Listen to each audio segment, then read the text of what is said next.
And so with the struggles, like, what is there one in particular like, that you can think back and remember? Like, that was a really big challenge for us, and we overcame it as a for business. sure, for sure. That was last year. With the microphone issues. Yep.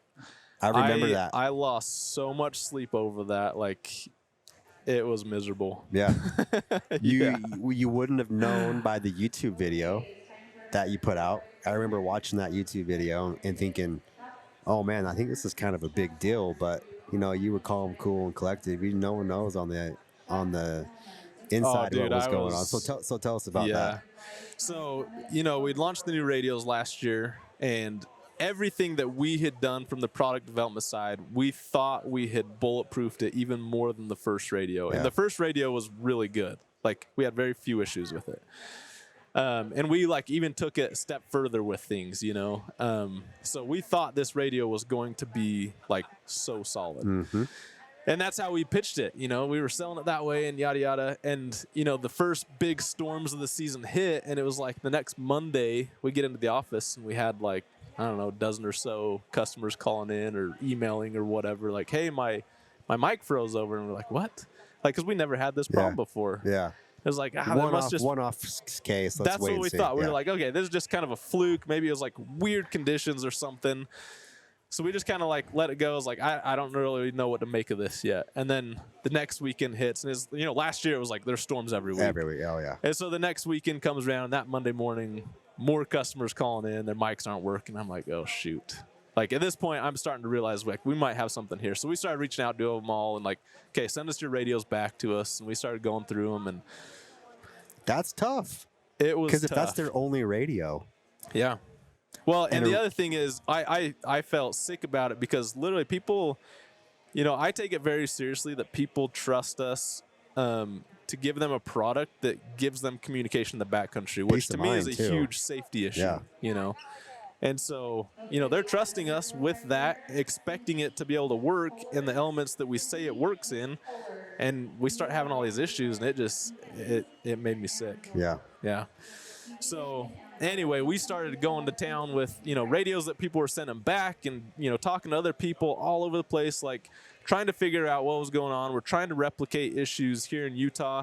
I literally, there was days on the snow where I'd take 4 radios on my backpack and I'd be riding with these 4 radios, trying to replicate the issue. And I personally could never get it to replicate. I couldn't get the issue to happen or whatever.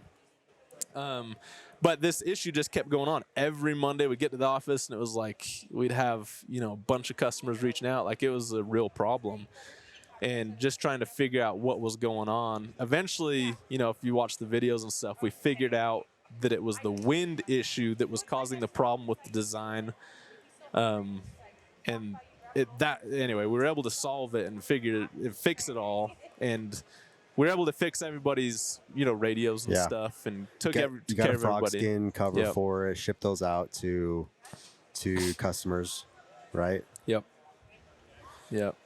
So it is a bulletproof radio now. We don't have those issues anymore. But yeah, for a while it was stressful. Sometimes it just takes quantity of testing. Yeah. When you're trying to do new stuff in an industry. Well, and that's the funny thing. So the first radio we had launched, it was actually just by luck or fluke that we had designed that radio to. So what happens is the old radio had the internal mic channel was offset from the microphone. Oh. And so when you apply wind to it, the wind couldn't blast the water through the internal membrane.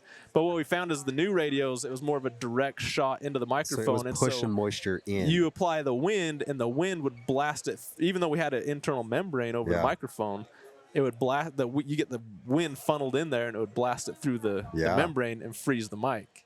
So we never considered wind when we were testing anything. We were doing everything spraying it with water, putting it in the freezer. We'd do everything we could, but we had never factored in the wind factor. Yeah.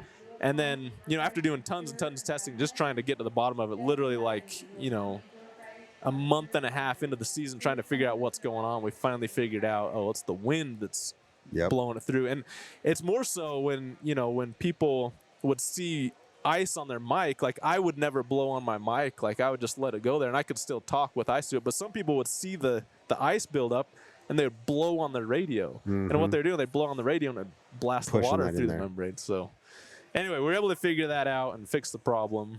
But it was a nightmare. It cost us a lot of money. Yeah. I can only imagine the constant headaches coming from that. Oh, yeah. The sleepless nights. Yep. Yeah. Well, it's good that it's a challenge that was overcomable, right? So now we're past that.